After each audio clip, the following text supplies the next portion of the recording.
And welcome to another edition of Hoops Hitting Gems podcast. I'm your host, David Jones. Want to thank everybody for tuning in as usual. Episode number 15 of season 4, altogether number 109. Thank you guys for being loyal listeners as usual. Tonight's show's no different. Let me say this real quick before we even bring this brother on. One thing about this business is you're always supposed to be supportive. And being supportive, you watch people grow. They watch me grow. I watch them grow. And you're supportive no matter what their stops are. This is a return guest to the show at one of his previous stops. And, I'm so happy for him and so proud of him. He put in that work. And here we are. And ladies and gentlemen, let me introduce you to the new head coach at Fitchburg State University, Coach Jonathan Mandeldove. How you doing today, brother? Oh, my bad. Hold on. I got you on mute. My bad. Okay. There you let me hold on. Let me get you off of mute real quick.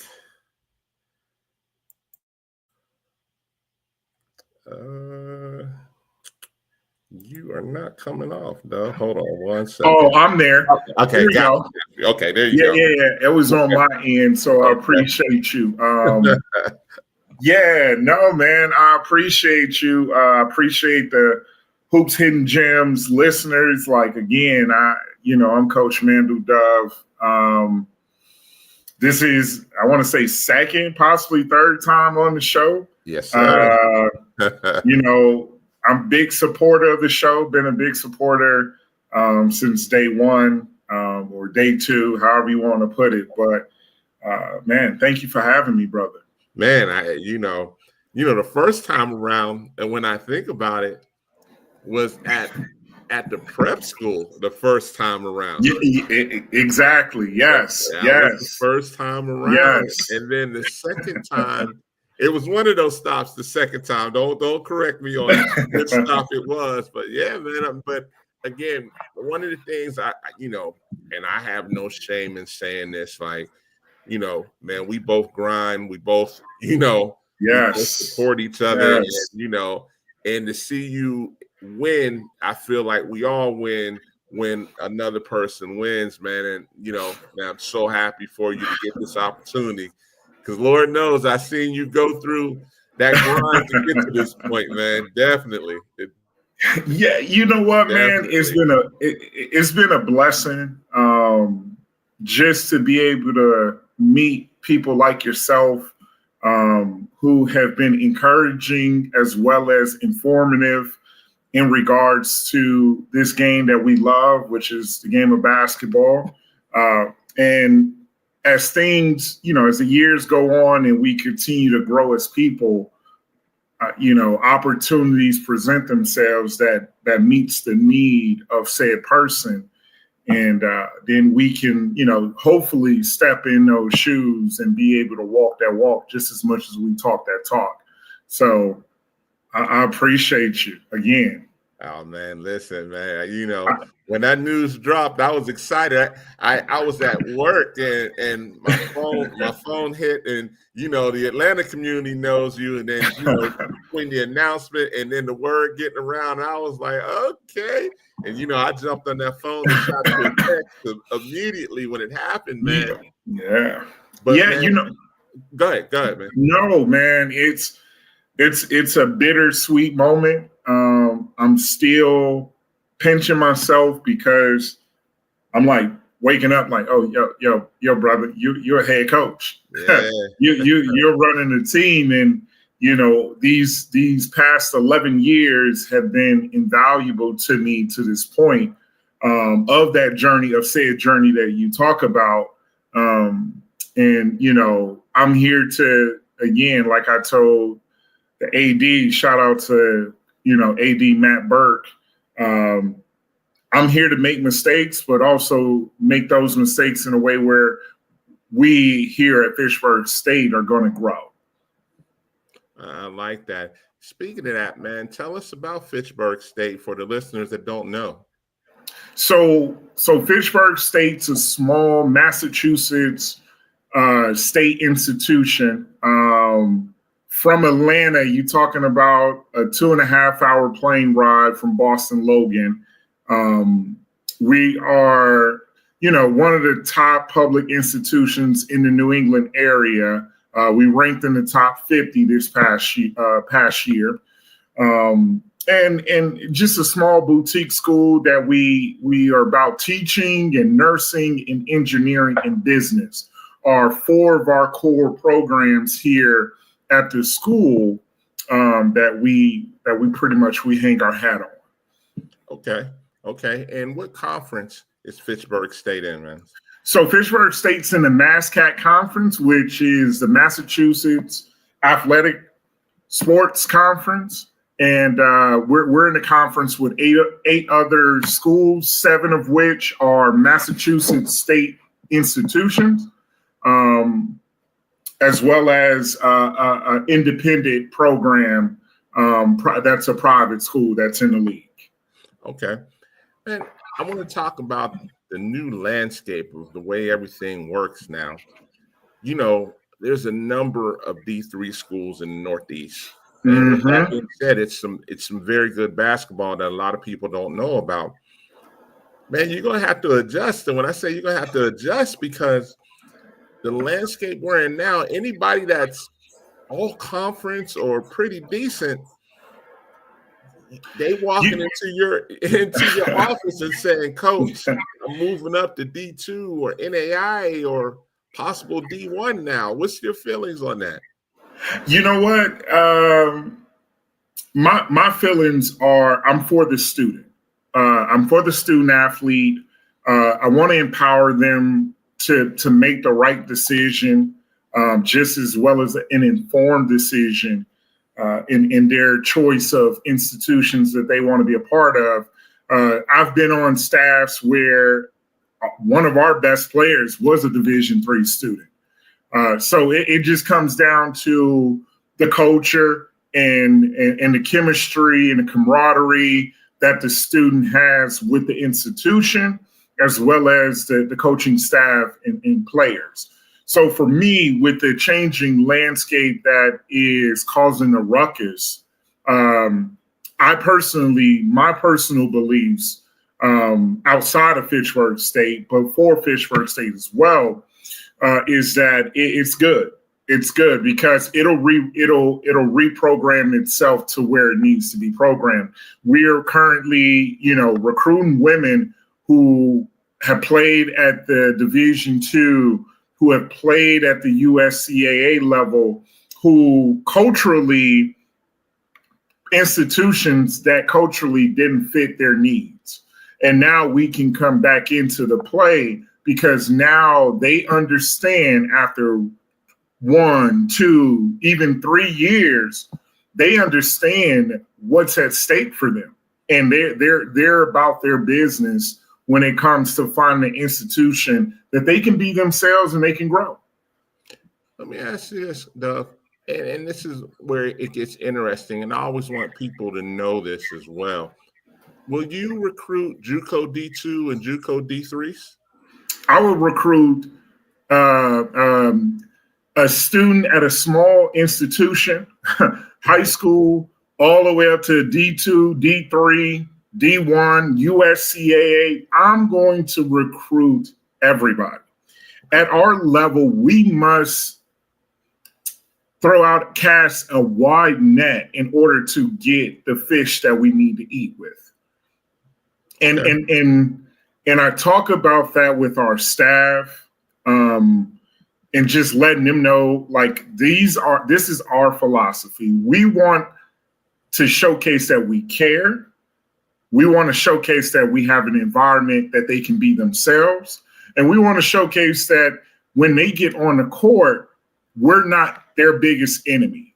We're actually the ones that's going to help them thrive and be successful on as well as off the court.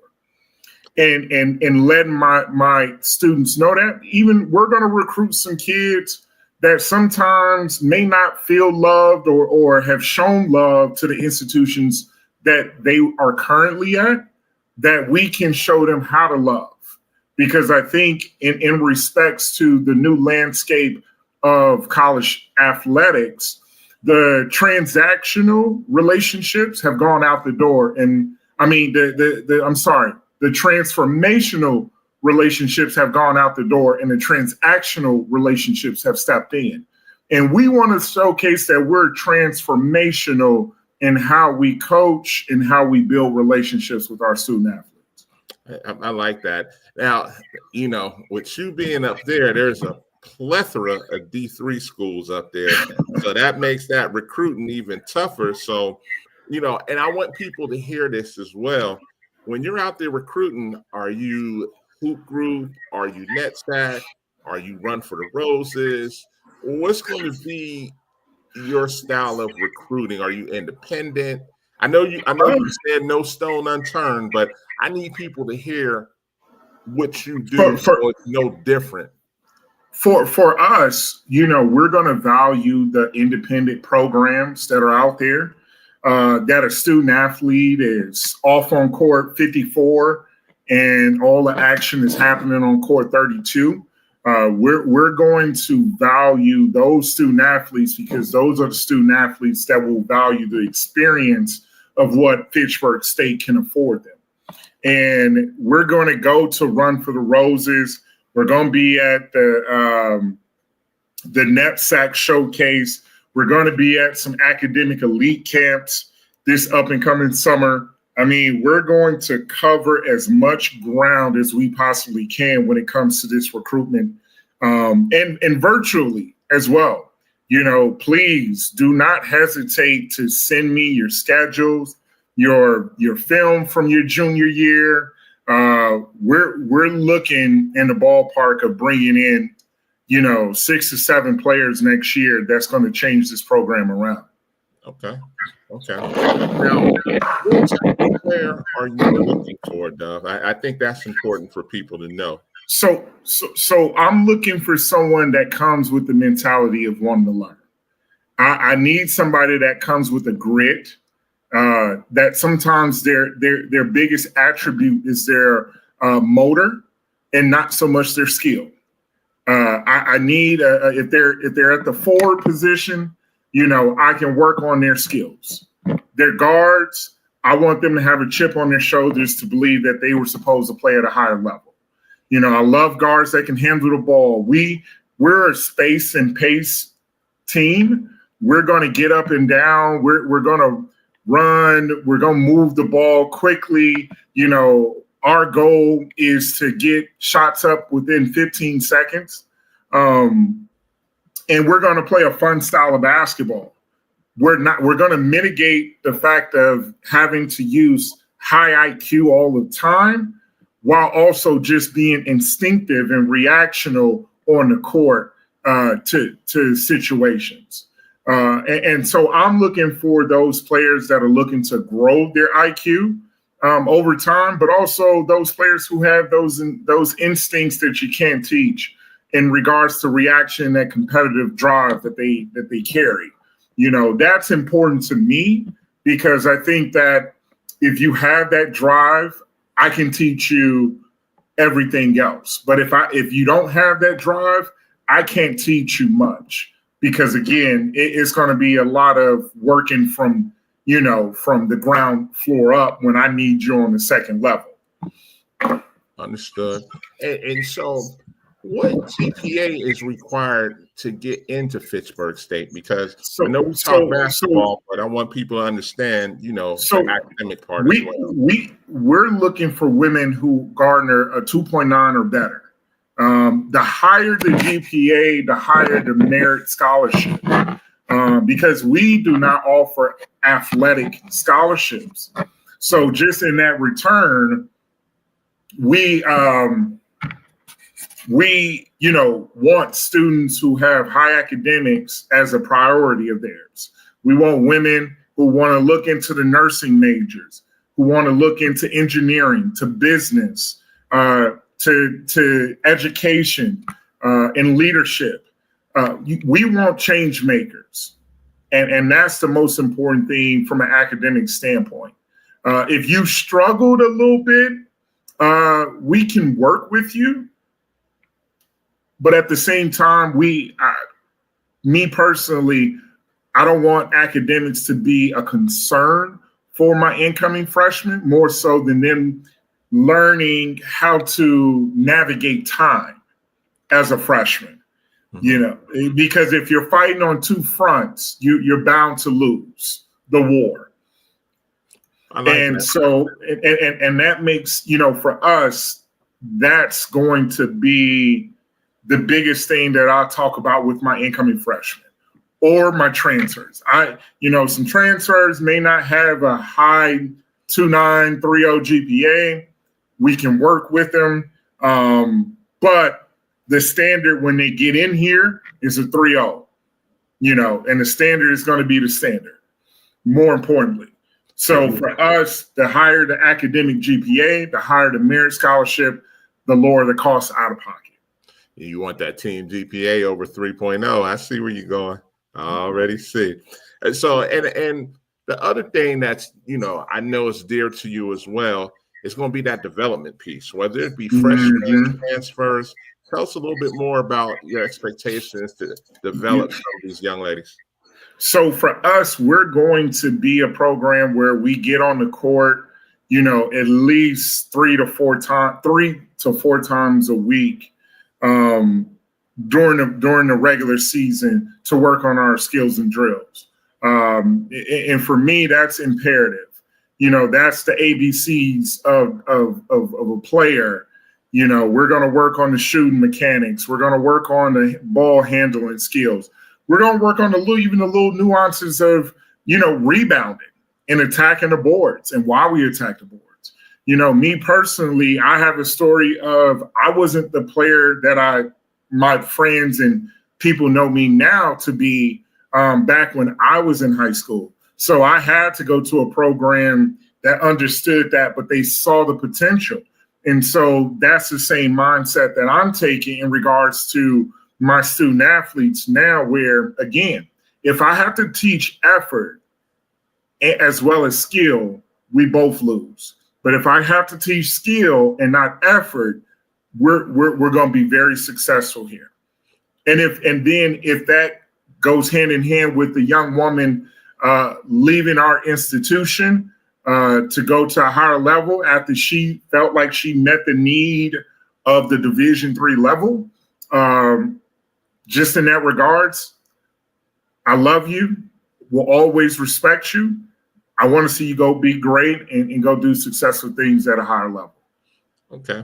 Now this is one of the things that we all talk about. Like, I know when you go out here and you're looking at kids, there's the misconception that when Coach Dove walks on the court or any other coach, I got to put up 25 or 30 for him to see me. And I want you to talk about the importance of that motor, like you said, and the importance of defense, because that's you know what, if you don't play deep. You know what, and to me, that's the biggest thing when it regarding the excuse me for a second, regarding how we're going to play. Defense is going to be imperative. Because I'm going to throw a bunch of stuff at you. And you're going to fail. You're going to fail. And that's when I have to come back in and teach harder, with love and care. And so, defense, I don't need a kid to score or average 25 points in order for me to see them as a player. If a player is averaging 9, 8, hell, even if they average 7 points in high school, I can see potential, because if they're trying to do all the little things, rebounding, closing out, boxing out, spreading the floor, getting up and down, being vocal. We don't even talk about how students aren't vocal enough. A young woman that's talking on the floor is, I make her the captain tomorrow, because I know she cares. When she communicates, she cares. And so just in that regards, those type of students, they stick out to me. that everybody wants the scores. Okay, the levels are the levels. I believe even our higher level Division III schools can compete with the Division IIs and some Division Is. Absolutely. And so it doesn't matter. Basketball is still basketball. It's still concept of movement without the basketball. It's still being able to triple threat and be strong with the basketball and having enough of a sense of purpose and intensity in order to make sound decisions and sound plays. So when people think about the levels, and again, right, I've played at the Division I level, I've coached at the Division II level, and now being at the D3 level, there's nothing that's different outside of possibly some more height at positions, but primarily the same thing. The coaches at the Division I level are looking at the Division III level. They're looking for players that meet the need of, are they going to work their ass off and have a motor? Are they going to be respectful? And then are they going to be attentive to details when they need to be? I like that, man. And I say this on every show, and you're no different, brother. How important is it for somebody to come into Fitchburg State's program and know the defensive shell drill? Very.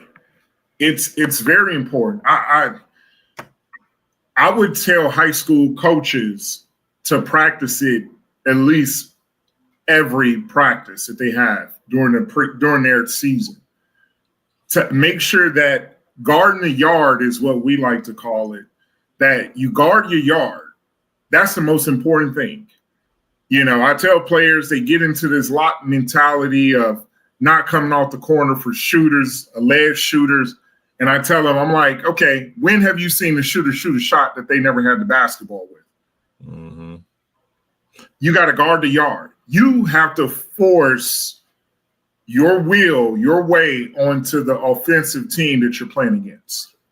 And that shell drill is imperative, and it helps structure student athletes when it comes to defensive principles and defensive breakdowns. They know where they're supposed to be when they need to be there. I asked you that, Dove, because I don't care what level it is. And I asked you that because I want you to say exactly what you said, because what we're saying is uniform on every level, whether it's Division I, Division II, Division III, NAI, JUCO, of any level, USCAA, NCCAA. If you don't play defense, you're not going to be on that floor in college.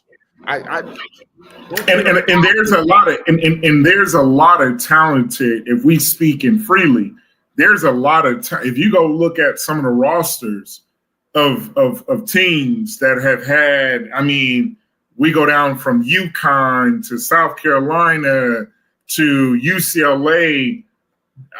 I would say 70 to 80% of those rosters, and I'm just using those three rosters, at least 70% of them in high school, kids average over 18 points a game. So it's not the offensive game.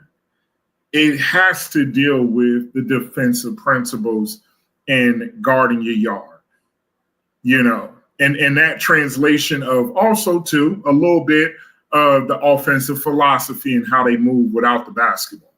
But other than that, it's about how do you defend? How well do you communicate, and how tough are you to rebound as a team? And because when know as well as I know, you can get two or three that can be on them boards, but if there's one or two slacking off, that can mess everything up right there in itself. So you got to get down and dirty, slap that floor on defense, be able to guard your man, play the passing lanes. And then when the shot goes up, you got to remember to know your spot to box out. It's not just, I just boxed my man out. You may have a different assignment when that shot goes up. And the biggest thing I would say is it's the shell drill. It's about the rotations. Yes. Right. Because again, there may be a breakdown in one-on-one defense and a person rotates. Shell drill is just a spot drill for them to figure out, okay, breakdown happens. Either I step up and take the charge, I step up and defend the basketball while moving my feet. The opposing person peeling off to either the corner shooter or to the low man on the opposite box. The opposite box guy flashing high to the shooter in the that's wing free throw line extended, not wing extended, free throw line extended. You know, just small little rotations that, you know, student athletes sometimes don't always see, right? And that's another thing. Like, if we're going to speak on what I look for the kid that gives the second effort when sometimes the people around them are barely giving the first effort. Mm-hmm. And the second effort lies in plays that they're defending the basketball while they're also defending their man or their woman, you know. And more importantly, those players are the players that I want to be around because they care more about the success of the team than the individual accolades of themselves. Like, oh, I stopped my woman, but yet, you know, Letitia just got scored on, and you could have came over and digged at the basketball to create some havoc and allow for Letitia to get back into the play. And it's things like that, right, that we as coaches, we look at, but they're not always taught at the high school level, right? Yes. Digging at the post, not double teaming. We're just digging at the post, getting out, right? Sacrificing your body and your chest to take the bump in the charge, right? Walling up without really fouling and coming down on the offensive player. You know, there are not a lot of shot blockers out there. So positional defenders are imperative to successful teams. Teams that can use players that know how to use their body and place their body in positions to successfully defend the basket are national champions at every level, Division I, Division II, and Division III. It's funny you mentioned that, and I say this because, you know, I'm fortunate to get to watch, you know, Division I, Division II, Division III, NAI. And when I saw NYU play, which is a Division III team, the NYU women, and men too, because the men are good too. When I got a chance to see them at Emory, I was like, they'll beat some D1 teams. Oh, yeah. They will beat some D1 teams.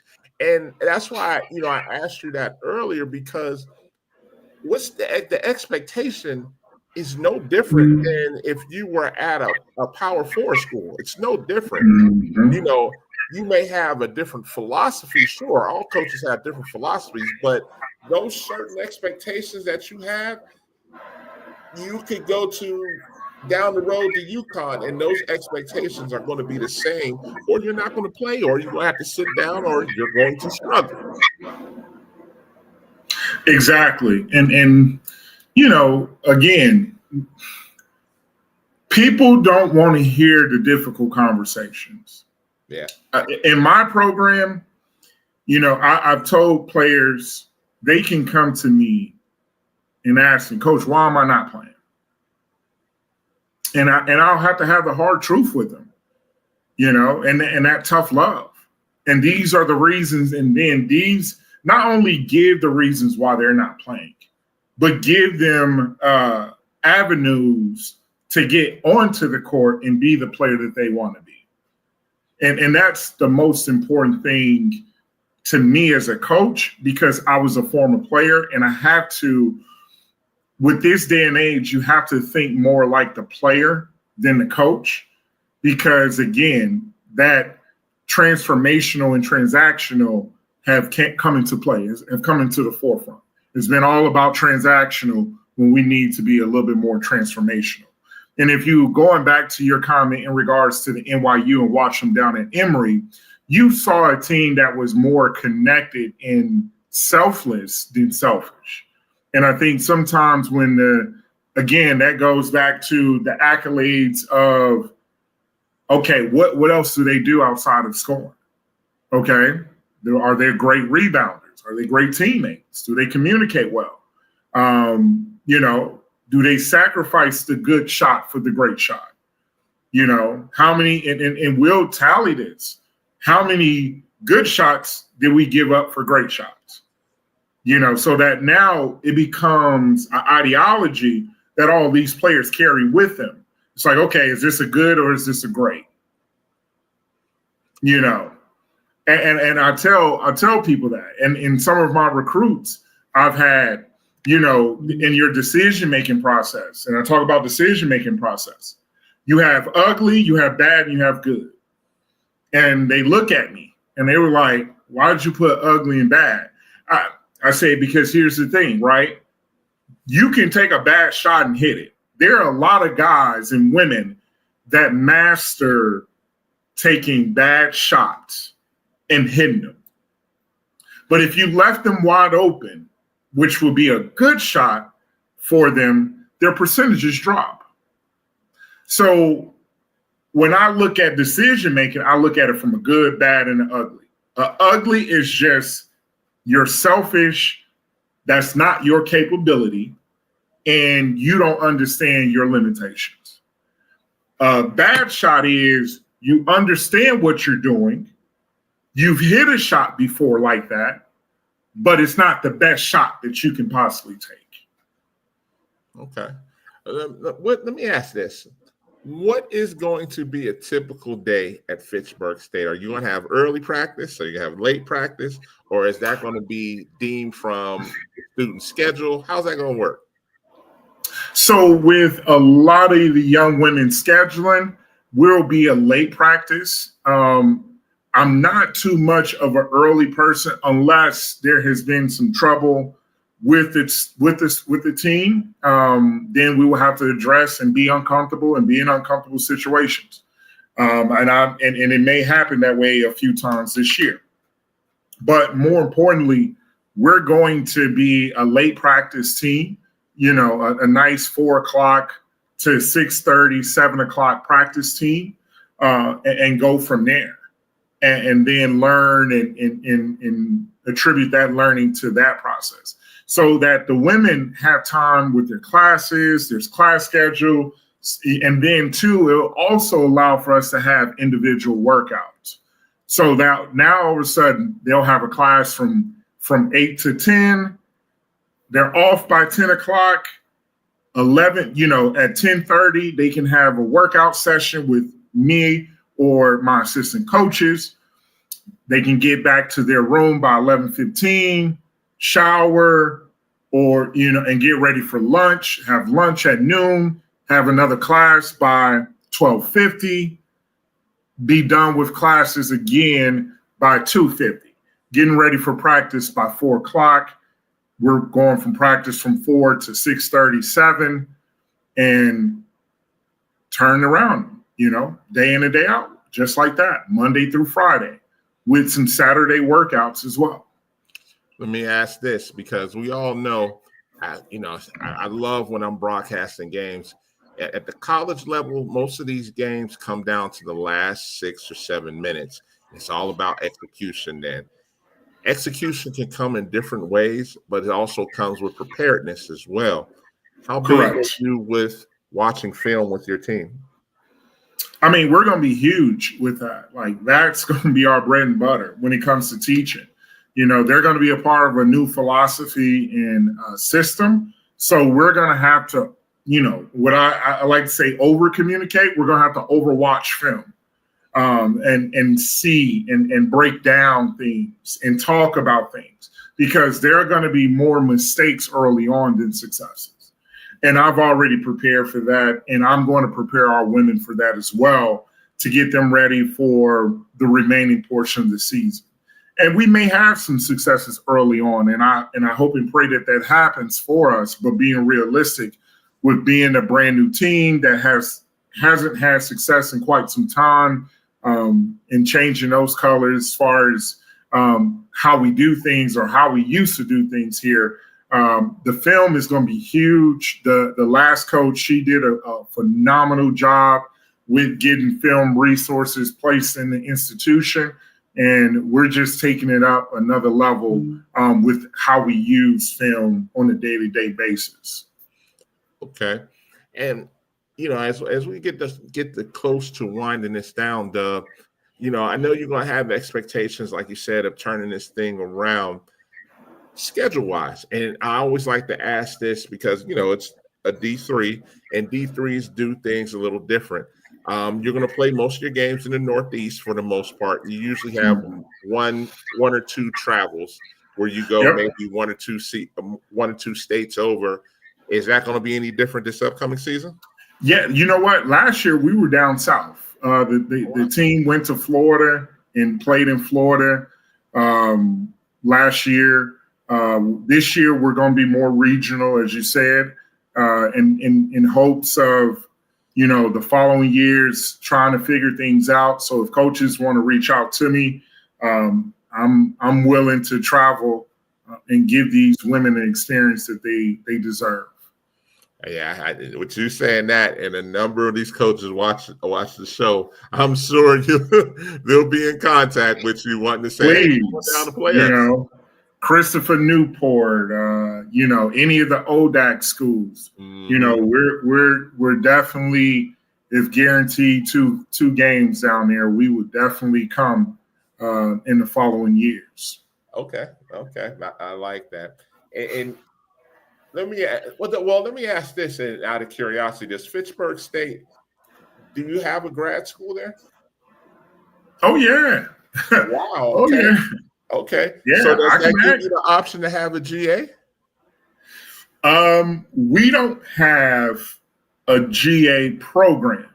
Okay. We have another program that I can talk to people about in regards to being coaches up here. So if they're looking at grad school, we can talk about that, on a one-on-one basis. But and they will be considered an assistant coach and not a grad assistant. So that means you could take grad transfers, though. Okay. That's not a bad hookup right there. Yes, sir. Okay. Like I said, I can't give it all away because I never know who's watching and why they watching. But it's some situations. If special situations come up, let's say this: if special situations, special circumstances come up where there is a player, we can figure some stuff out. Oh, yeah. Listen, Dove, I asked the question, but I also know, like, some of these very successful D3 programs, they go into the well. They go into the well, and not to say that's secret sauce, but they're using no stone unturned to be successful. And that is part of, the game plan to make them successful, because the new landscape also comes with a lot of coaches saying they prefer to go older. And part of going older is getting some of those transfers, whether it be undergrad or graduate, which makes them almost good overnight. You know what I mean? Mm-hmm. Mm-hmm. So I mean, you're gonna have to be on your toes either way. Like I said, you have to look at the JUCOs, you have to look at the transfers. You're gonna have to. I mean, there's some good basketball up there in the net side. I mean, you're blessed to be right there where you are. I mean, that's the having the net sack right there in itself. But you know what? But here's the problem too, right?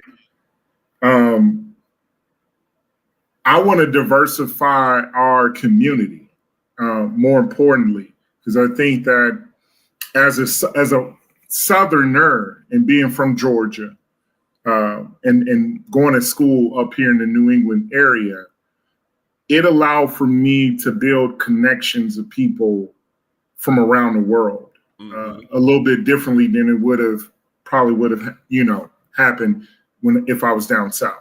Yeah. And not to speak on any other institution, because I don't know about it personally, but for me, the diversification in regards to students and the location students are from is imperative. I want to bring the culture of the South, Midwest, the West Coast to the Northeast, and vice versa. I want them to be exposed to some of the things that are going on up here that will allow for them to build careers and relationships with people. And I think that's imperative. I mean, we have, well over 100 institutions within maybe 175 miles of each other. Absolutely. It's D3 huge. heaven up there. That's D3 heaven, but there's really good D2 and D1 basketball up there. So the only thing that's not big where you at right now is NAI. Correct. Like we're USCAA heavy up here as well. But NAI, they were a little bit lost in that regards to, some of the Division twos, schools going over to the Division two side and a little bit more stability up this way. Yeah, but, from a D3 perspective, I'm from PA, Dub, so when you start talking those D3s, I mean, from PA on over, from Ohio on over, Ohio, Pennsylvania, New York, when you start talking that New England area, Massachusetts, Connecticut, New York, that's strong D3 basketball, and a lot of people don't know about it. You were a D1 guy, but you being right there in that area, you knew about all of those schools in that area. There's so many of them. And that makes it competitive for you, but it's also some really good basketball that not only people in the South, but people outside of the South in the Midwest, West Coast, what have you, need to know more about. And for the people that are not familiar, how can they contact you, Dove? You know what? They can contact me, Coach J Dove, on Twitter. And I'll give my cell phone number out. Is 678-899-3809. That's my cell phone number. You can get in contact me pretty much from 9 in the morning till 8 at night, unless we have a personal relationship afterwards. You can call me after 8. But you can look me up, Facebook, Jonathan Mandel Dove. I'm on Facebook. And Twitter is huge for me. I know we can definitely hit me up on there. And please follow Fitchburg State Women's Basketball on Twitter as well as Instagram. I look forward to, people supporting me in that way, in that manner. But I'm not one of these coaches, man. If another coach, assistant coach, high school coach, if y'all want to talk about the journey, the steps that I took to get to where I'm at currently right now, we can talk about that as well. I love building relationships with random people. I don't care who you are, what walk of life you come from. I want to build, and I think the more knowledge we give is the more knowledge that we receive. So again, I'll give my number out again. It's area code 678-899-3809. And I look forward to building with you all. And I want to say thank you again, Dave, for this. I appreciate you. Anytime, man. I'm just sitting back like I'm a family member at the family reunion, just happy. You know what I mean? Just like I said, just knowing where you came from to get to this point, man. I'm so happy. And you know what, man? It started COVID. We started with this relationship, COVID. We started COVID relationship. And if you don't mind me taking a little moment to talk to people, it's important sometimes to not be on your pedestal. And I'm talking to all college coaches as well as high school coaches. Be open-minded to building relationships with random people. And this is a prime example of a random relationship that I still remember from COVID happening during COVID. And this gentleman, has watched me. He doesn't know me. He doesn't owe me anything. I never got to coach his son. But when it came down to it, I respected what he was saying and he respected what I was saying. In regards if we have disagreements or not, which primarily we don't, we were all about the education. And for you college coaches, man, I implore you all to give out more knowledge than you can receive. Okay. If it's not about a player, still give that knowledge, because our students are failing right now to feel that love of knowledge, the warmth of knowledge of how to play this game. And it's imperative because we got to build these relationships that could be random, but exciting, and if you're a young coach, by all means, reach out to older coaches that are your age, and build a network of trust and talk about and be that blanket, right? Another thing that I will speak on is mental health. Mental health is real, coaches. I hate to bring this up, but I had a young lady earlier in the morning, unfortunately, who committed suicide. And I implore you all to really help your students understand the difficulties of life, not only basketball, because we've been through it. We understand the failures. We understand the successes as coaches. Please reach out and get the necessary help for these students that they need. And for us men, this is Mental Health Awareness Month. You're not alone in your struggles. Please, I implore you as well as brothers. I love you. I want to see everybody be successful because there's plenty of room for us at the top. Facts, man. Very, very well said, brother. Very well said, man. And, prayers go out to you and the Fitchburg State family, man. The one thing, I tell my son this all the time, like, yes, this is a game that we all love, but at the end of the day, this is not your whole life. You still have a whole life ahead of you when these 4 years are up. I want you to enjoy yourself, and I want you to use this as a vessel to get your education. But we have so many people that put all their eggs in one basket, and they feel like they're a failure if things don't work out, if they're not Division I, Division II, Division III, or if they're not, quote unquote, the man.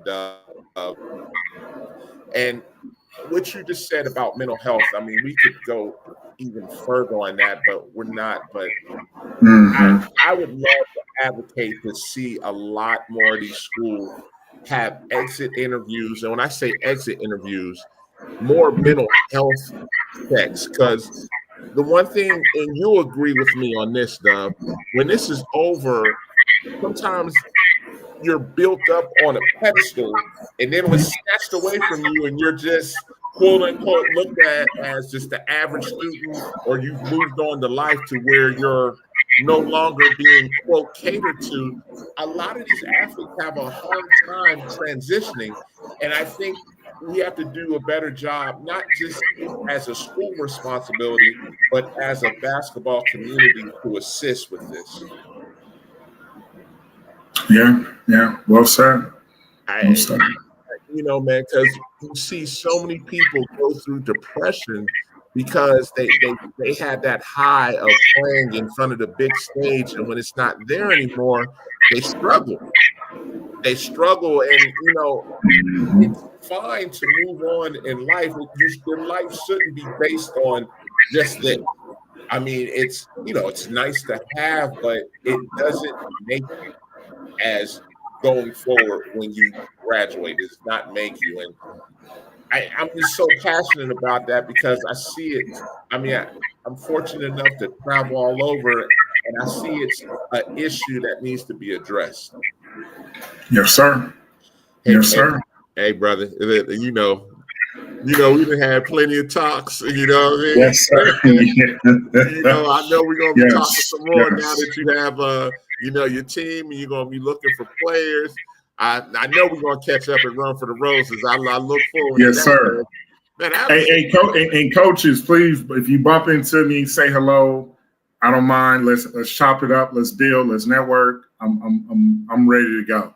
Oh yeah, Run for the Roses is definitely network time because there was 2017 coaches there last year, so it is definitely network central. And like I said, man, when's the last time I seen you, Dove? Oh, has it been about a year and a half? Well, I've seen you in person. When's the last? No, I was it was this. Yeah, no, I saw you this. Remember, we saw each other in December. Yeah. We saw each other in this. No. Take that back. Okay. We didn't see each other in December. We saw each other at Run for the Roses. That's right. We did see each other last year. That's right. We saw each other. That's right. We did see each other at Run for the Roses. That's right. That's right. I was like, wait. I was going to say, I was about to say, gosh, I was podcasting. I was about to say, when did I see Dove at? But I wasn't going to argue with you because, man, I am all over the place. And sometimes I see people, but, when I see you, we stop and chop it up. So, yes. We did see each other at Run for the Roses. So, we definitely will see each other this year, as usual. I look forward to it, man. We get to chop it up. We get to look at players. And the thing I tell all the coaches, that's why we have a great relationship. Me and you can watch, and like you said, we can look at players, and you may like somebody, and I'm like, and you'll break down why you like that player, or vice versa. I may like a player, you're like, I'm like, well, I like him because then you'll say, okay, I see what you're talking about, and why it may not be a fit.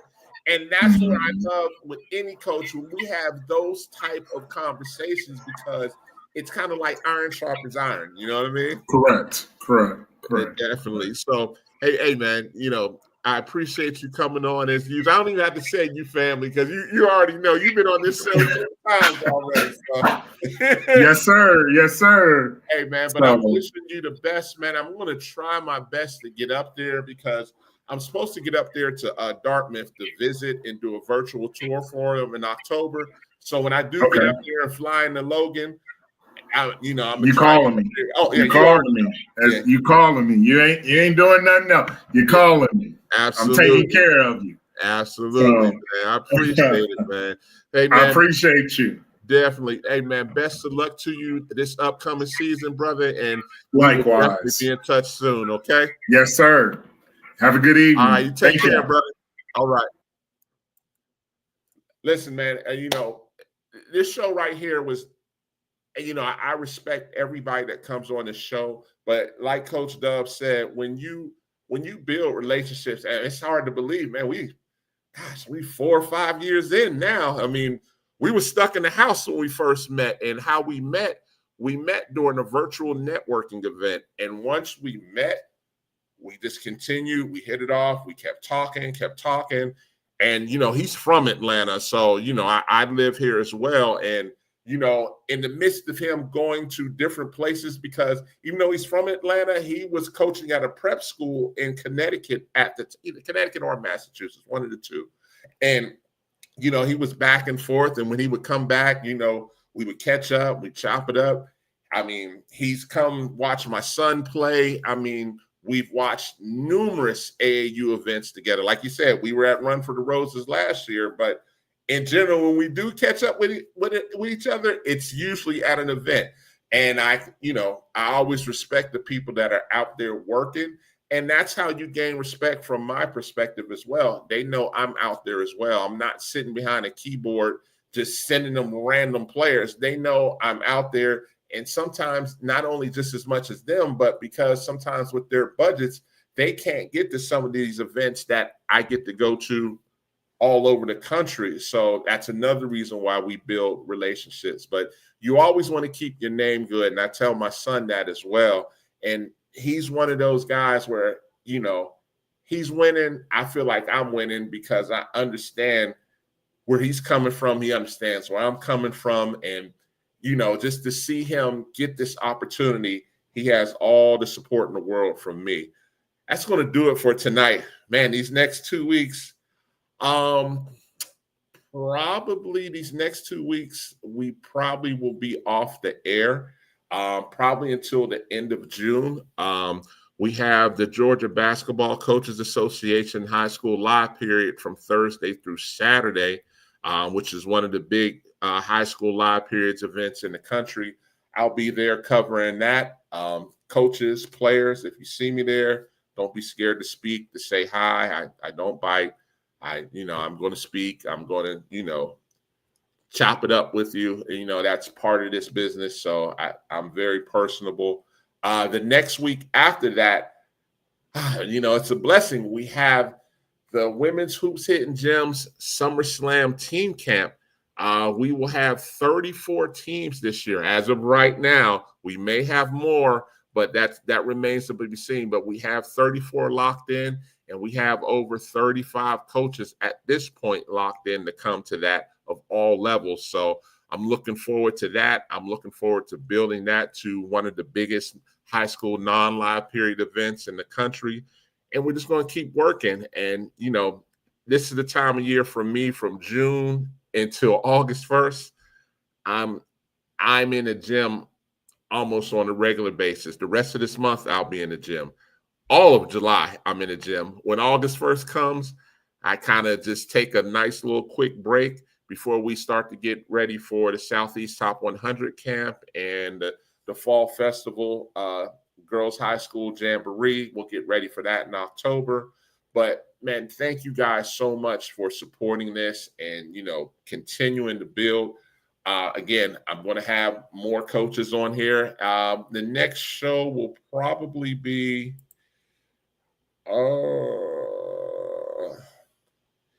it's either going to be June 28th or July 5th, depending on what the schedule looks like. I'll let people know as we get closer to it. But thank you guys again.